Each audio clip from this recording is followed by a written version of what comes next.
Welcome to the RIEL Seminar Series 2024, session number 20, the last of the year.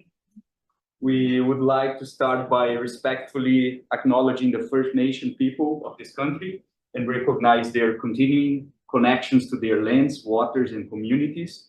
We pay our respects to their elders past and present and remain committed to working together to care for this land. Today again, we are here based in Darwin, in the Yellow Building 1, Charles Darwin University, the Savannah room. And the rules are the same for the ones that have been here before, but you guys are new. So we have these two overhead microphones. They are capturing everything we're saying. So try to be quiet while someone is speaking. We are streaming and recording the talk today. And in case of fire alarm, we just walk that way. And the assembling point is down there in the garden. We have toilets here in the second floor, if you need. And we're gonna aim for a maximum 45 minutes talk, followed by questions and answers. So today, you know, we have a big team here, very happy people, lots of smiles, but the topic is culture-based conservation approach to supporting governance of indigenous territories. We have Dr. Jayson Ibañez, Director for Operations at the Philippine Eagle Foundation, right? And he's also lecturing and professor at the University of the Philippines in Mindanao and Los Baños. And he has been in Rio, in CDU, between 2010 and 2015, conducting his PhD studies, where this all started maybe. So he's gonna talk about all these research efforts and struggles with the Philippine eagles. Has received many awards here, and I think that's also the reason why he could bring all the group today to finish our RIEL Seminar Series as the key talk of the year. So Jayson and team, very welcome. The stage is yours. We are very happy to have you here. Thank you very much.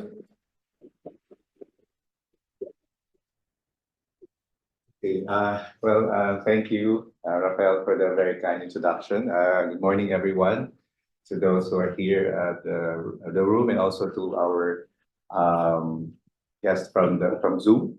I'm very pleased to share with you a journey, a story, a conservation story, together with indigenous peoples in the Philippines.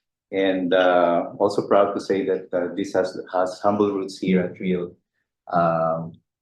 starting 14 years ago. Okay, so let me start briefly about the Philippines. So the Philippines is about 30 million hectares, only 22% of the total area of the Northern Territory. We're 2,500 kilometers away from Darwin. Our country is said to be one of 17 mega diversity countries in the world because of the rich proportion of biodiversity that's within our lands. Just to give an example, 3 out of 10 birds that you see in the Philippines are basically endemic. But what stands out among the endemic birds is, of course, the great Philippine eagle. This species is found only in the Philippines. It's as Filipino as the group is basically Filipino. It's one of the largest and magnificent raptor in the world. Stands about 1 meter tall, and it's found only on 4 major islands of the country. And I believe it's the most beautiful eagle in the world. But of course, I'm biased. Yes, but the same habitats that the Philippine eagle occupies and the same habitat that biodiversity occupies in the Philippines overlaps with the ancestral domains of indigenous peoples. The Philippines have a total of 110 ethno-linguistic or indigenous groups, and they contain more than 60% of the natural habitats within the Philippines. This is the whole of the Mount Apo Key Biodiversity Area. That's Mount Apo there, the highest point in the Philippines, with a peak of 3,000 meters above sea level. And this whole Keep KBA, which is around 100,000 hectares, is also the ancestral domains of at least five ethno-linguistic groups, and all of them are represented by my fellows in this room. Just to give you a bit about background about our organization, I work with the Philippine Eagle Foundation. We're an NGO based in the Philippines, and our sole mission is to conserve the Philippine eagle and the forest together with indigenous and local communities. So please watch this video about our organization.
So yeah, we've been using the Philippine Eagle also as an effective trigger, umbrella, and flagship for biodiversity conservation, or biocultural conservation in the Philippines. Just to give you an idea of the extent of threats in the Philippines, we have two major threats, not only to the Philippine eagles, to biodiversity, but to indigenous culture. One is deforestation. Before before Spain colonized the Philippines during the 1500s, it's estimated that 90% of the total land area of the Philippines is forest. So practically, forest is the ancient vegetation of the Philippines. But now, only between 10 to 20% of the land area is forest covered. And you can just imagine the amount of habitats, watersheds, carbon sinks, and also ancestral lands that has been degraded, mainly because of commercial logging, recently mining, agricultural expansion, and infrastructure. But then also, many of our unique biodiversity are still heavily persecuted. This is a photo of a Philippine eagle that we rescued. He was shot with an improvised firearm, a shotgun, and we had to amputate him to save him. And this is a photo of a adult female eagle that we rescued in 1999 with 10 airgun pellets inside its body.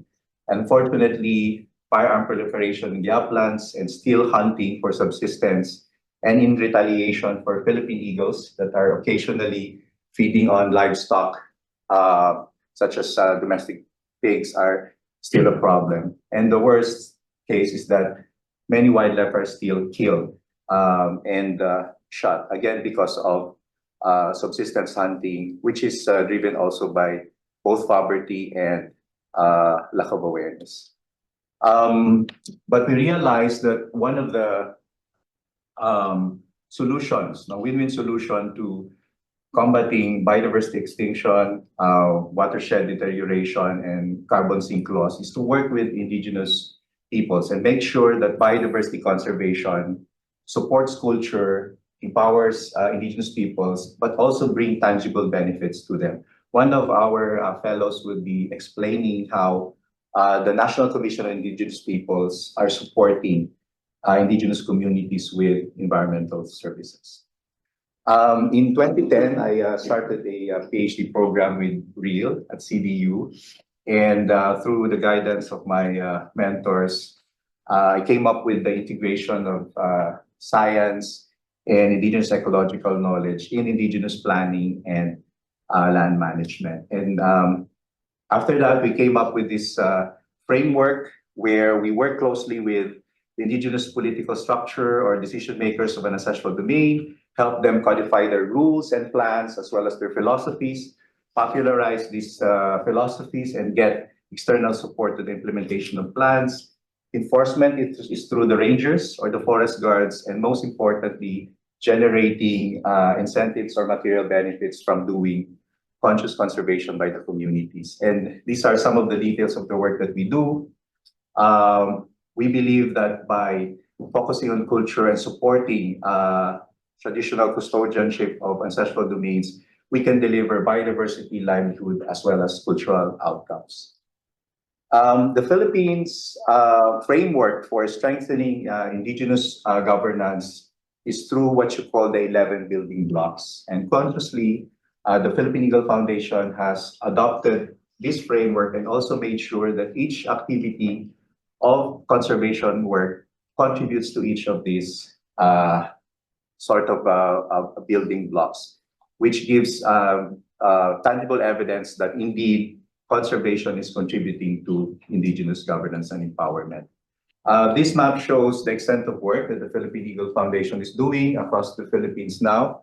We're active in Luzon. One of our fellows, Agnes, would be sharing a summary of the efforts being done within Apayao. Most of our work is in Mindanao, where more than 60% of the total population of 392 pairs for the Philippine eagles are found. And we've been implementing holistic conservation approaches, mainly engaging indigenous peoples in research and conservation, and again, making sure that there's tangible benefits from conservation.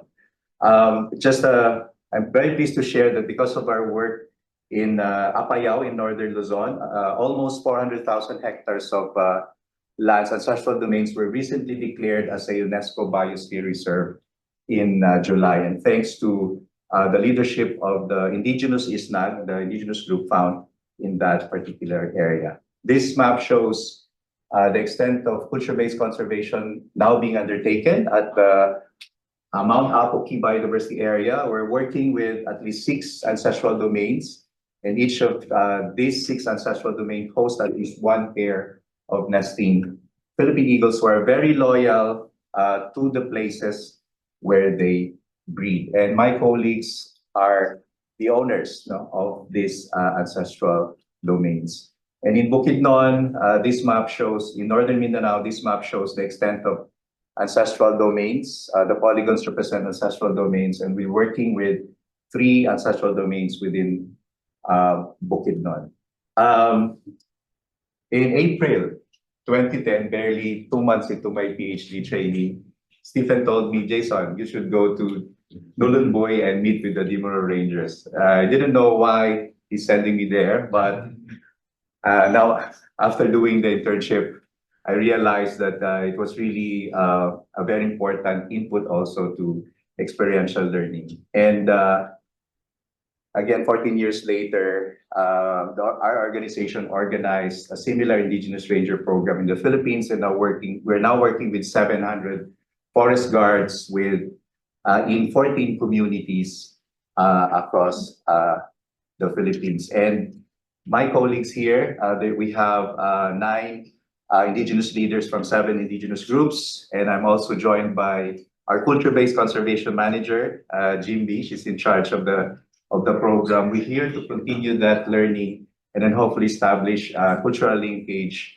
and research linkage with CDU, who has been, and RIEL has been very supportive.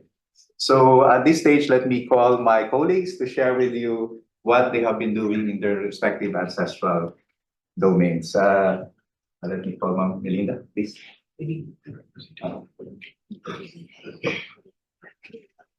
morning, everyone.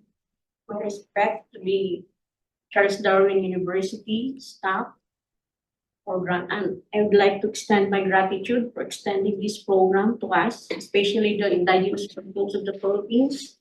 And we are very grateful to be here today. My role is to give you the law that was enacted for the rights to protect the rights of the indigenous peoples in the Philippines. Republic Act 8371 is an act otherwise known as the rights of the indigenous peoples' rights of 1997. It is an act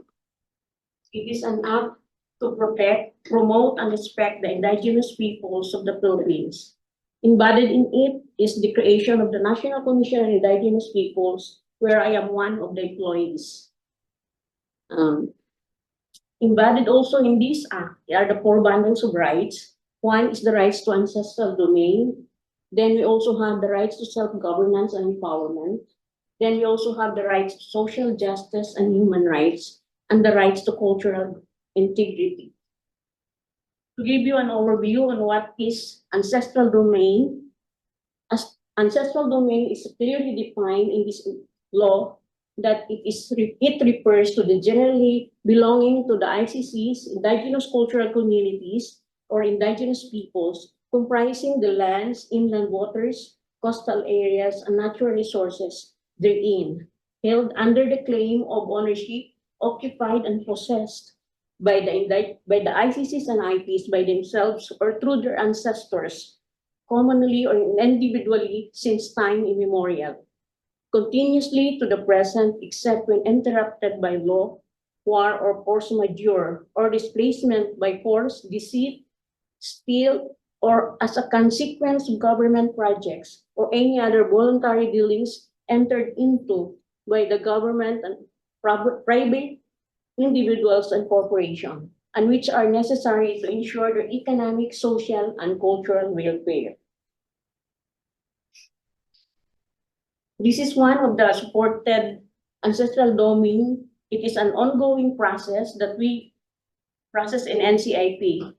As the role of NCIP is to facilitate the delineation and titling of the ancestral domain of the indigenous peoples in the Philippines. This is the Tigwahanon. This is the accomplishment of NCIP since it was established in 1997 up to the present. Out of 1,838 applications, we were able to approve 263 ancestral domain titles and 252 ancestral domain ancestral land titles. Thank you. Ma'am Agnes.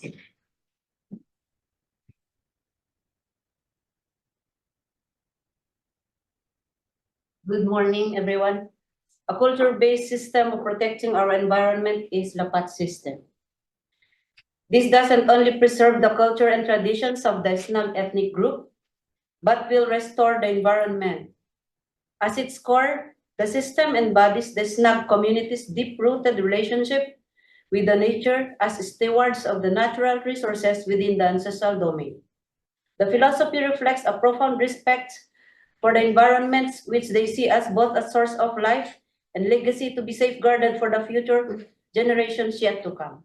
The system generates as a traditional governance framework, integrating indigenous knowledge systems and practices, rituals to regulate the use of land, use, water, and forests. This system, certain areas are designated as off-limits to human activities, exploitation, that resources regenerates naturally. Areas are designated for hunting and fishing grounds during fishing and hunting time. This is to avoid over-harvesting. These practices aligns with modern principles in sustainable resource management and demonstrates how indigenous knowledge systems and practices can complement scientific approaches to conservation. What makes the LAPAT system particularly significant is the active participation of the Snag community Their role as stewards is symbolic but deeply functional. They monitor the implementation of the LAPAT system, its rules, and pass down their ecological conservation efforts are rooted in local context and making them more sustainable. Because the system is an intrinsic part of the SNAG identity and way of life. The system contributes to climate change mitigation by preserving biodiversity, protecting forests, and ensuring sustainable use of natural resources. The protected areas under the system serve as its vital habitats for wildlife, especially the Philippine eagle, and act as natural barriers against soil erosion, flooding, which are increasingly critical in facing the challenges of weather patterns. In addition, its environmental benefits, the LAPAT system fosters cultural preservation. It safeguards traditional indigenous knowledge systems and practices that might otherwise be lost in the face of modern. Then the rituals, the community gatherings associated with the systems, and strengthen social cohesion and reinforce a sense of collective responsibility towards the environment preservation. In essence, the LAPAT system is more than just a set of conservation rules. It is a testament to the harmonious relationship between the SNAG people and their environment. This by recognizing and supporting such indigenous systems, society can learn valuable lessons about sustainability, resilience, and the importance of cultural heritage in addressing global challenges like climate change. Thank you.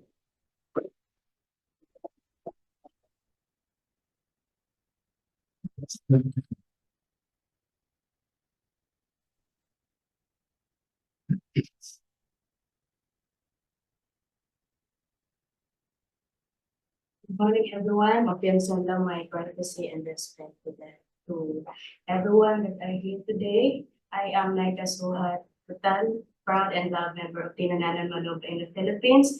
We are anchored to our own traditional territory governance system, livelihood, culture, and language. Tinananan signifies the lineage handed down by the ancestors to continue governing and also given a full responsibility to take care of our own territory and the plan for the generations to come.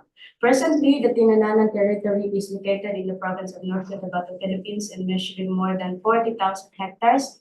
And as legal document, the NCIP or the National Commission on Indigenous Peoples issued the Certificate of Ancestral Domain title to formally recognize the rights of Indigenous peoples over our ancestral domains.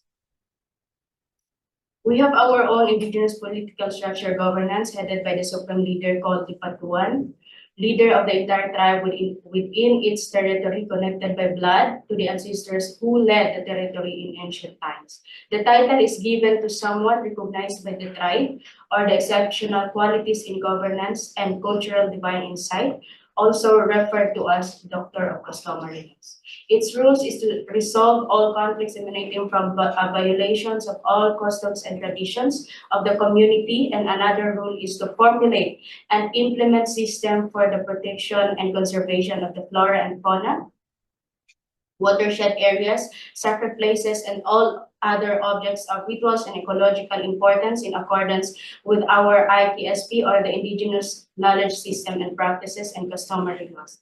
Indigenous peoples believe that the nature is life.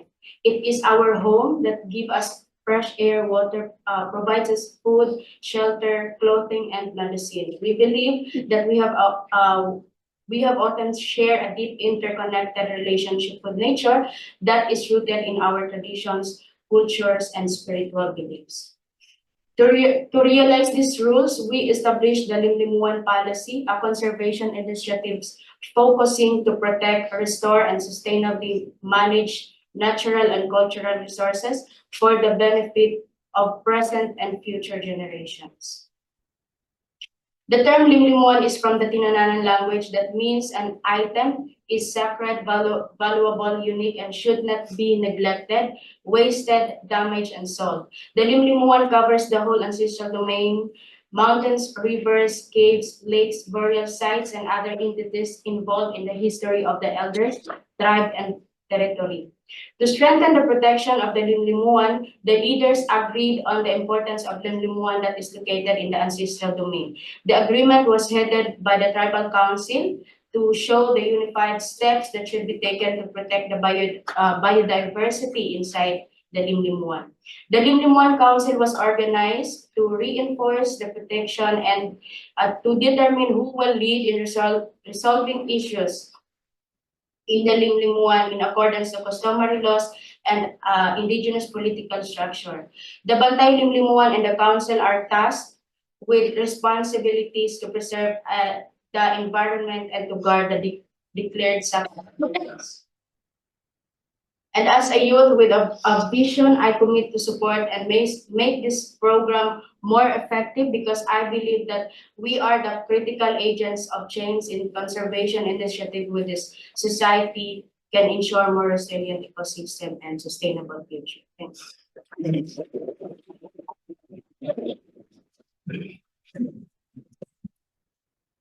Thank you. Good morning, everyone. My utmost respect and humanity to all of you who are present here, and of course to our ancestors in the Philippines, and of course to my father, so that I can discuss what is the Mohingad. Today I want to share with you the philosophy of the Oumanobo tribe, particularly in the principle of Mohingad. This concept deeply reflects our accountability in caring for ancestral domain and its rich natural resources. The term Mohingad is derived from the root word ingod, which in Oumanobo language means country, land, or place. At its core, Mohingad refers not only to the people of the place, its human inhabitants, but also to everything that exists within it. It encompasses the spirit owners of the resources, the plants and the animals that thrive in the area, and the entire ecosystem that bind people, spirits, and nature together in a harmonious interconnection. For the indigenous Oumanobo Otomobo, Mohingad goes beyond being a philosophy. It is a way of life.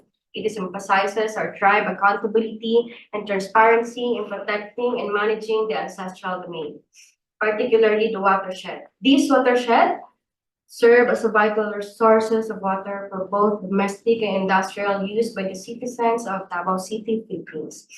This indigenous philosophy is unique and pioneering as it offers a cultural procedure and framework for community accountability and responsibility. For the first time in Mindanao, we, the Oumanobo, have formalized a cultural approach to protect declared watershed, forest areas, biodiversity, flora and fauna, and of course the Philippine Eagle with the help of the Philippine Eagle Foundation. In our ancestral domain, we have over 300 dedicated Bantay Bukid volunteers who are actively protecting the environment. Their tireless efforts include restoring forests, safeguarding wildlife, and empowering communities to sustain our natural resources. These guardians play a significant role in ensuring the survival of the critically endangered Philippine eagle or banog, which finds sanctuary in our ancestral forest. We created and strengthened Mohingad because while it is often said that the indigenous people are the stewards of the environment and the sources of life like water, we realized that neither the government or the other institutions had developed an approach rooted in our culture to protect and sustain these resources. Thus, Mohingad emerged from our understanding of our responsibilities not only to the land, but to every living entity within it and in generations that will come after use. This brings me to a crucial point. The principle of Mohingad is not just about preserving resources for today, it is a commitment to the future. It is a gift we are entrusted to nurture and pass on the next generation. As stewards of our ancestral domain, we must teach our children and youth the value of accountability, respect, and interconnectedness with nature. We must inspire the next generations to take pride in our heritage and to embrace their role as the caretakers of these lands and their resources. Through the Mohingad and dedication of our Bantay Bukid volunteers, we restore forests, protect wildlife, and empower communities. This is not just our commitment, but a legacy we build for the next generations. May this indigenous approach inspire us all to rethink our accountability to our nature and recognize that our survival intrinsically linked to the care we extend to our shared environment. Thank you, and may we all strive to embody the spirit of Mahingad in our actions and decisions for today and for the next generation. Magpansal kanilang. Thank you.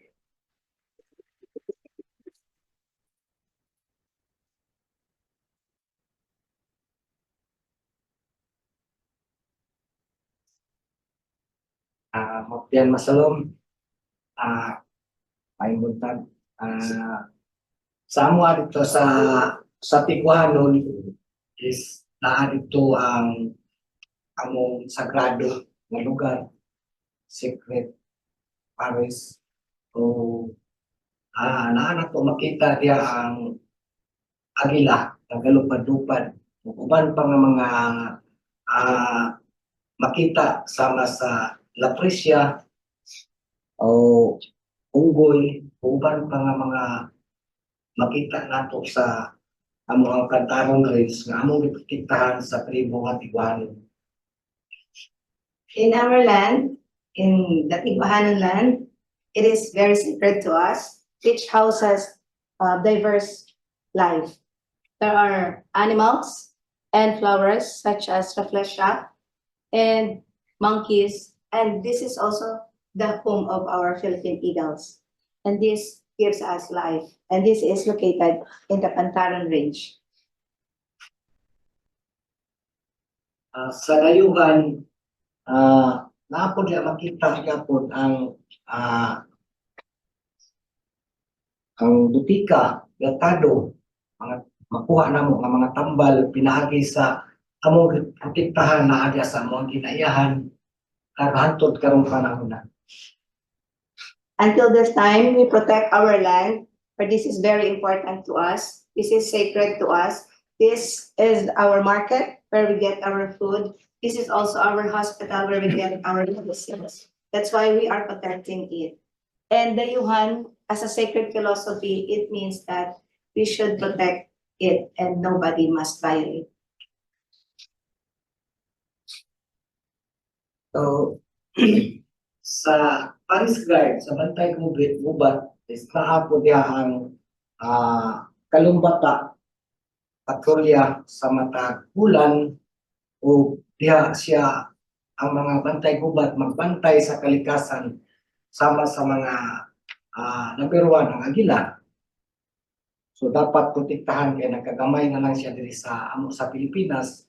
So dapat ipadagan, protektahan sa matag bulan, kinahanglan adunay mga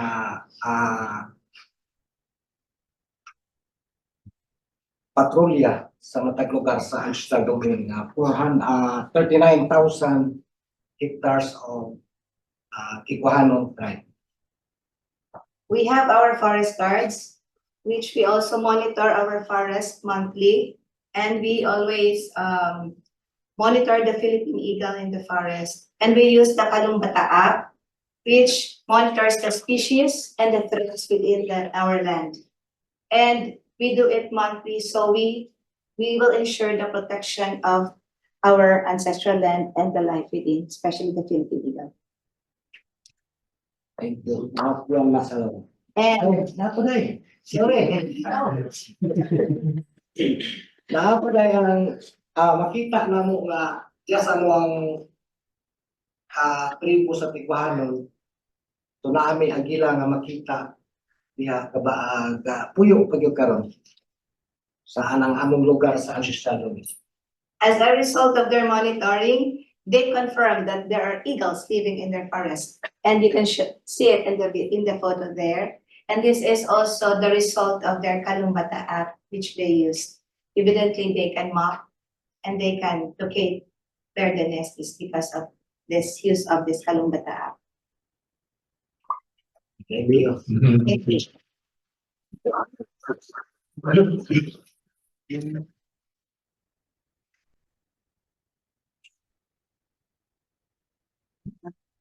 Good morning to everyone. It is a very short about the activities of the Bantay Bukid or Forest Guard and the Mount Apo.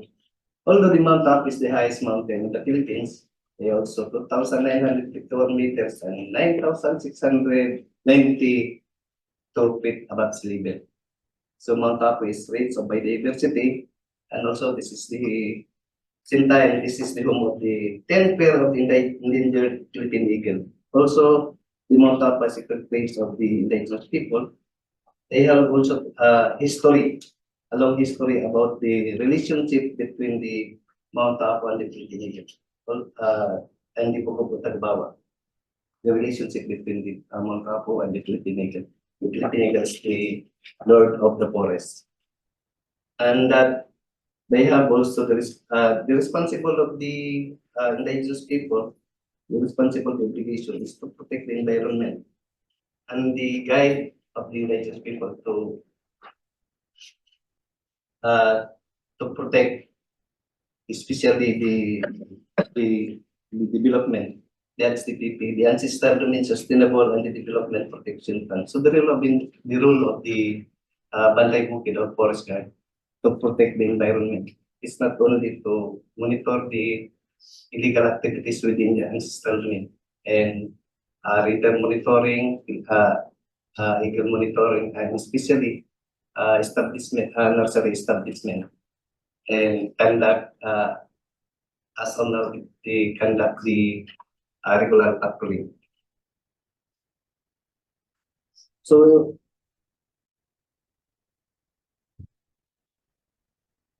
and also they have a project from the Philippine Eagle for exclusive for the women, livelihood support for conservation, classes for conservation and mass conservation.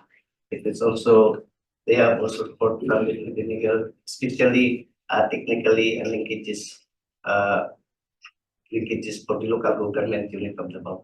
And that's all. Thank you.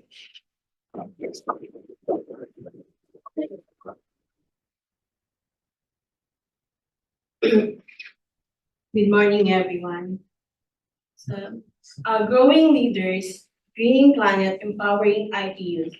As a secretary of the Ancestral Domain Management Office of Choril District and a community development student, I am dedicated to empowering youth to become good stewards of our ancestral domain. Growing up, I felt an emptiness despite being actively involved in youth organizations. However, upon returning to my community, I felt a sense of belongingness. I left my well-paid job to voluntarily serve my country and focus on biodiversity conservation and cultural preservation. Our domain, spanning 1,500 more or less hectares, faces numerous challenges. In 2017, I was part of the technical working group for our ancestral domain Sustainable Development and Protection Plan formulation. Our elders has limited knowledge when it comes to technology. So it requires youth support in technological matters. Facing those challenges with the guidance of our elders, I encourage the IP youth to participate in biodiversity conservation, cultural preservation, and inventory of land holdings. This prepared them to lead and manage and protecting our Imban-Gimanan, and with the partnership with the Philippine Eagle Foundation, they invited me as one of their local community organizers, and it inspired me for the creation of the Taradopon Takodan Kakantayan, or the caretaker of the ancestral domain. It is the group of IP youth dedicated to sustainable development and conservation, and also the Bantay Bukid, or the Forest Rangers. Some of our youth are members for protecting our forest and saving the Philippine eagle from its extinction. Our youth are the hope of our ancestors, and caring for our ancestral domain by empowering them, we ensure a brighter future for our community and the preservation of our cultural heritage. Thank you, and Badiger Alo. Good morning, everyone. Magandang Bago Buklata. We have also Minong. It means festival. It is an annual celebration every second Sunday of the month of October. Typically involves members of specific tribe or other indigenous community, marking important cultural, spiritual, and cultural practices. These festivals are deeply rooted in the traditions, beliefs, and heritage. Before the event will start, we have ritual and even showcase different the showcase our very own traditional dances, music, and tribal games that hold culture and tradition and also spiritual significance.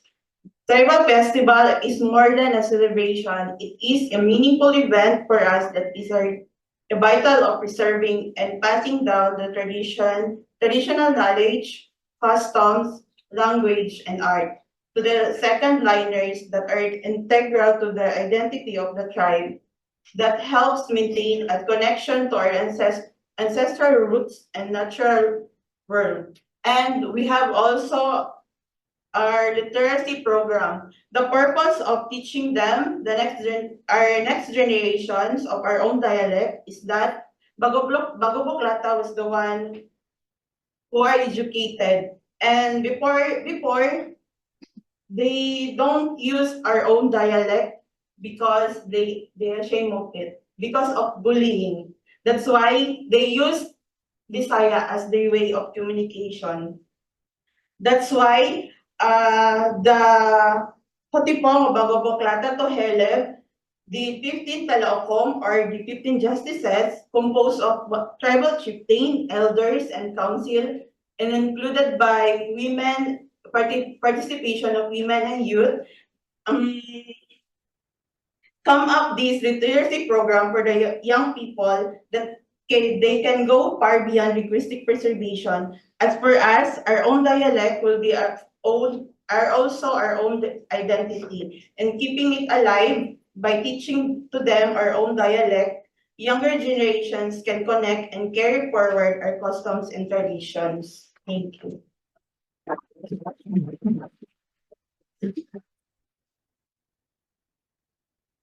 I think I am the last. Not the least. Hello, good morning, everyone. As we see the map, that is the ancestral domain of Bukidnon Higaonon tribe in the Philippines, comprising with the land area of total land area is 36,456 hectares, 14 communities inside that area. The ancestral domain of Bukidnon Higaonon tribe is the place of unique diversity, biodiversity, rich culture, and stunning landscapes that hold special value of the tribe. With this comes a shared duty among tribal leaders and members managing all the resources to care and to protect them. Our duty shows that moving towards nature-based solutions that help reduce the strain of our environment, while also meeting social and economic needs.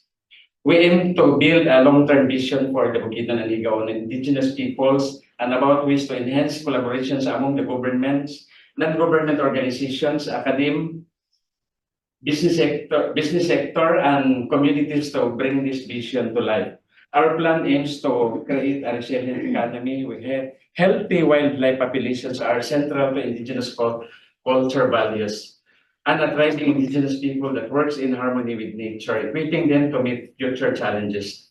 The Buhita ancestral domain is the water source of the city of Balay-Balay. So just this year, last February 2024, the Bukidnon Higaonon tribe and the city government of Balay-Balay signed the renewed MOA, Memorandum of Agreement, for PES, Payments for Environmental Services. So until now, we are receiving the royalty from the city government of Balay-Balay. In that agreement, we agreed the following conditions, terms and conditions. Number one, those staff of the Bukidnon Higaonon tribe paid for by the city government of Balay-Balay. 3 tribal buildings, or what we call tulugan, will provide by the city government of Balay-Balay by the next year. 2 motorcycles will give to the first party by the second party. The second party, which is the city government of Balay-Balay, will provide livelihood projects for the indigenous peoples within their ancestral domain. And lastly, the city government of Malaybalay will give 200,000 pesos for the indigenous tribal annual gatherings to the first party. So, at the first party, which is the Bukidnon Higaonon tribe, will ensure the headwaters to be safe from any illegal activities by way of monitoring the forest guards. The first party will be the one in charge to develop the headwaters like reforestation and agroforestry farms. I think that's all. Thank you. Again, that's the story also far of the culture-based conservation approach that we've been trying to popularize, and we're really honored and humbled by the constant support of our indigenous communities represented here by the Indigenous Fellows. The dream is to convince the government to increase more subsidies to indigenous-led management of ancestral domains. They're not getting any annual subsidy. These are all either NGO or local government supported projects, and we're really hoping that we can continue the collaboration with CDU and RIEL and help us lobby the government through, again, the Australian government also has been very supportive for the support that they deserve. I would like to end with a quote that I got from one of the elders when I was doing my PhD research, reflecting on the mismatch between what they actually need or their development aspiration, or what the government wants them to do. They said, "Chinelas ang among kinahanglan, ang gihatag nila sapatos," which means we wanted sleepers, but they gave us shoes. Thank you, and good morning, and thanks for your indulgence.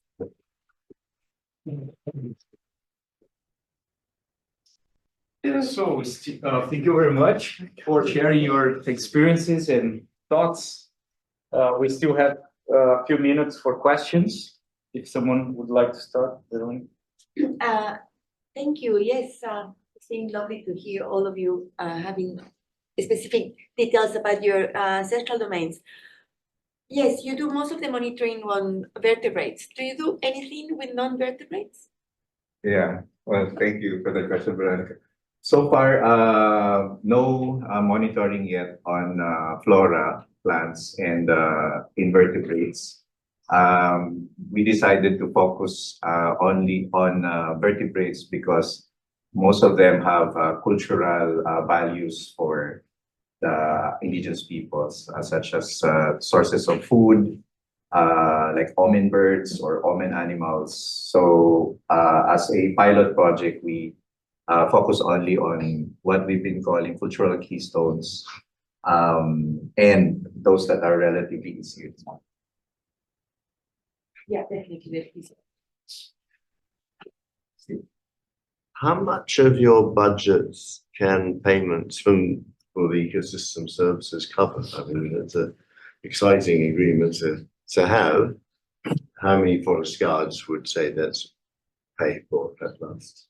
Yes, so for instance, in the Ubumanumbu ancestral domain, an agreement for a PS through the Bantay Bukid is a monthly allowance of 3,500 pesos for each. So that's how much? 90 $90 Australian 90 90 Australian dollars per month for the patrols. For Pastor Warnit, how much is the annual monthly subsidy from city We government? received 0.06 centavos per cubic meter.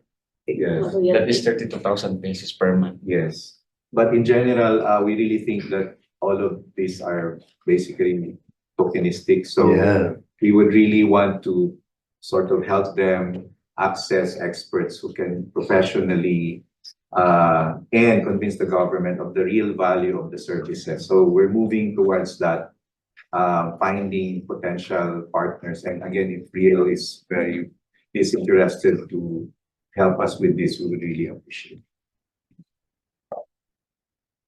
it. Thank you. Yeah, it's very inspiring and enriching always to hear from Indigenous people talking about conservation.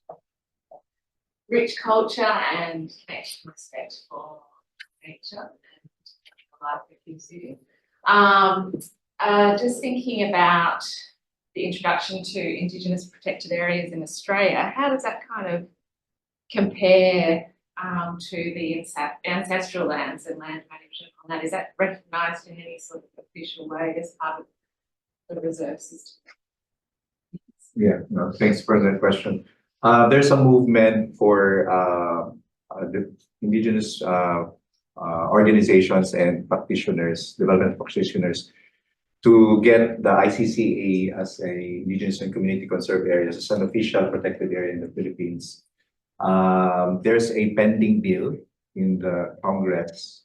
They call it the ICCA bill, but it hasn't been approved yet. We're also working on what we have been calling the National Bird Act, which is to also give clear subsidies to Indigenous peoples with Philippine eagles as part of the law. But unfortunately, apparently it's not a priority now. So that's why we're lobbying for more evidence and also more support for these two bills. Yes. Are there any plans for sustainable development, just like associated with ecotourism or anything like that, to support and maintain these programs and those livelihoods that are going alongside this? So. Yes, that's also an aspiration. If you look at the Ancestral Domain Sustainable Development Protection Plan, there's always an item on ecotourism. The challenge is the ancestral owners doesn't have access to experts, to funding to start it out. We just did the whole cultural tour yesterday, and they were very much inspired, and they were saying, actually, we can do this within the ancestral domains. Like, we have the knowledge, and then apparently all they need to have are the funding to start it up and networks. One of the things we want to look into also during this fellowship is setting up an Aboriginal corporation so that they themselves would deal directly with investors, but with a pool of network of experts and facilitators who can ensure that the deal is fair or just, because I think that's the big problem in the Philippines. What they're getting are tokenistic offers, but they have the resources within themselves. Jayson, yes, we did start talking yesterday when all of the ones in the back were sleeping. Jimbea and I were having profound conversations about ecotourism. Anna was there as well. So yes, we spoke about that, and especially when I told them that we paid, well, you guys paid $150 per person for each one of them to receive the cultural tour. All the eyes went like, and I said, yes, I mean, people are willing to pay this much money. And we also talk about ecotourism and community-based tourism. And I told Jimbea that we can talk that more in detail later on, because there's lots of tricky deals, and you have identified some of those. Any other questions from online audience? Is there an issue like Mindanao? I'm not sure. Is it not very dangerous to voting for Westerners? Like, I think the university, I think it's on the list. Industry constant. Is it still on that list? Like, is that a problem affecting like tourism? Yes. Well, fortunately, many parts of Mindanao are now declared officially as insurgency free. The places where they're working are open and safe for foreigners. We've been bringing partners also to their places. I think, but some portions of Mindanao are still off limits, like Western Mindanao, where you have still the Muslim presence, rebel presence. But most of Mindanao, like the region that I'm in, Davao, Northern Mindanao, Eastern Mindanao, they're practically already open. So we're quite excited with, doing more culture-based eco-cultural tourism, and then nature-based solutions. There are a lot of like prospectors going to Mindanao and looking for places where they can do deforestation, massive deforestation. And most of their ancestral domains have idle lands that can be used for forest restoration. So that's one of the targets of the fellowship. Also learn about carbon offsetting and also perhaps start something also in the Philippines.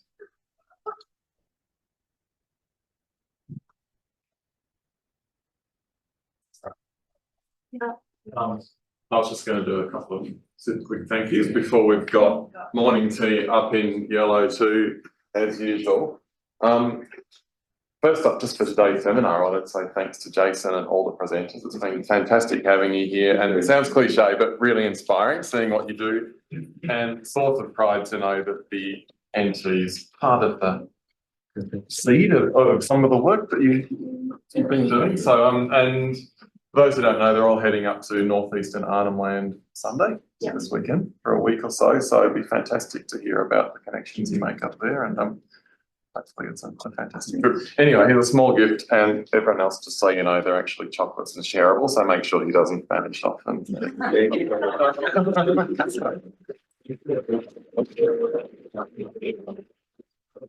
And secondly, can I just tell myself to these? These chocolates are actually quite good. I can't believe we're giving this to Raphael. Yeah, no, thanks Raphael for hosting the seminar series this year. It's been fantastic. You've done it with a style and a humour that we need. I think anyone who can make the emergency evacuation instructions sound entertaining is doing a fantastic job. It's not an insignificant amount of work, so thanks for the effort you put into it through the year, and also to Will and Hannah, of course. Jason's getting the glamour and the chocolates today. What you do is much appreciated. I'll actually hand it over, not my point. I'll hold out by email, but we are after another couple of posts for next year. When I said it's not an insignificant amount of work, it's easy. It's not Plus the extra payment, right? Yeah, I know. Can't reach off this. So thanks everyone. No, thank you. And please all come to morning tea. Thank you. Thank you.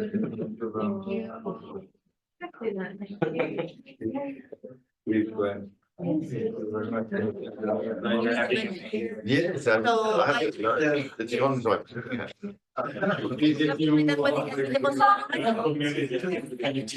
Yes, I know. $700. You guys going in the morning? I've got to get that. I know. But you probably have to go to the bank for that. Yes, that's right. So maybe you, Yeah. and maybe with all the I took a few pictures.